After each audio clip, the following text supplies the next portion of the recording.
Okay, it's February 3rd, 2019, and we've just completed several days of extremely cold weather down in the negative teens and things. So here we are back by the beehive house, and amazingly enough, I don't know if you can see it in the video, but there are lots of bees flying, which is great news. And a great birthday present for me since my birthday's tomorrow. And look at these bees. Of course, there's a lot of bees that didn't make it scattered around here outside, but I'm here just to mainly see which hives are survivors. Hopefully it will be all of them, and I believe it is. There is some activity there. This is one of the carniolan hives.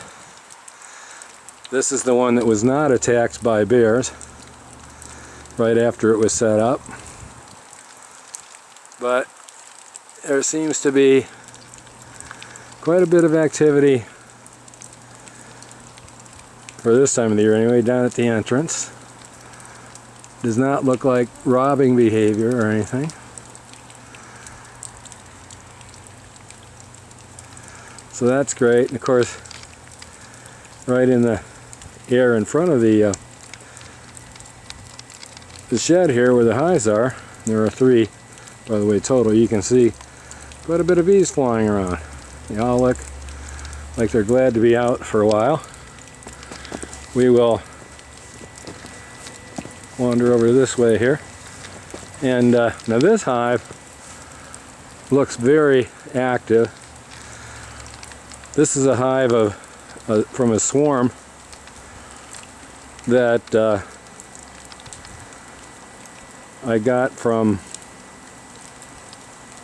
one of my beekeeper friends, Ken. And you can see that there's quite a bit of activity here.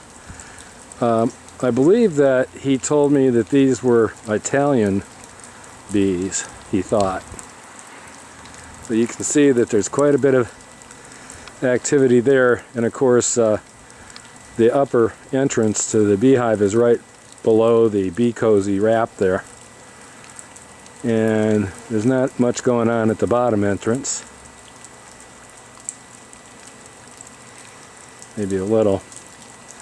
Now if we come over here to the other carniolan hive, we see a lot of activity on this one. Now, boy, the glare is so bright out here from the sun I can hardly tell where I'm pointing the camera. What's interesting about this hive is the one that I really didn't think it was going to make it at all this year, because the hive was attacked and ripped apart by a bear 3 weeks after it was initially set up from a nuke. And I just had to run out here and grab the bees, and as many as I could, and put them into a new box. And somehow they've appeared to make it. That would look to me like probably the strongest of all the hives. I'm amazed.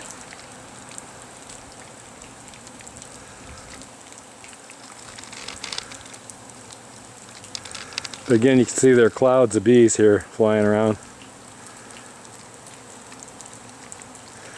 And it'll be warmer tomorrow, so there'll probably be even more activity.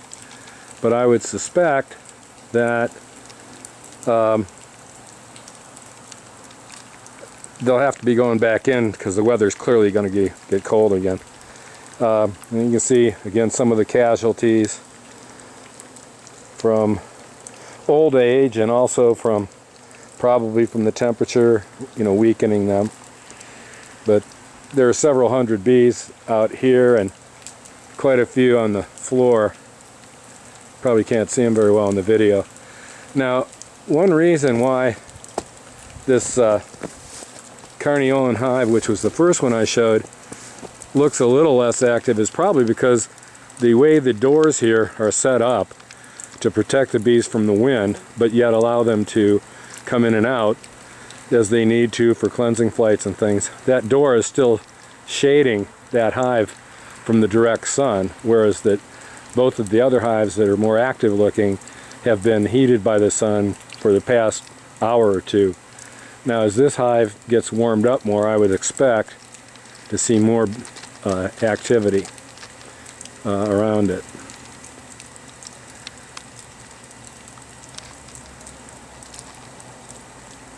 It's hard to operate this camera with gloves on, by the way. Right now, when I checked the weather station just before coming out, it looked like the temperature was just hitting about 42. It's only supposed to get to 44 today, I think they said, and tomorrow it's supposed to be up near almost 60. So we'll see what happens. Pretty weird winter behavior of the weather this year. So we're going to check how much food these bees have using the Broodminder scale today, and then tomorrow I'll be coming out and actually opening the hives if it is warm, and we'll see what their food supply looks like. And okay, so we're going to go ahead and shut it down, but this was a really nice surprise to see any of these bees alive, because frankly, the way the weather was, I wasn't thinking we were going to see any. So this is super, especially since it's my first year doing this. I have to thank Ken Andrick for all that he's taught me about beekeeping, and I think that has an awful lot to do with the fact these bees are alive, following his advice. Anyway, see you tomorrow maybe.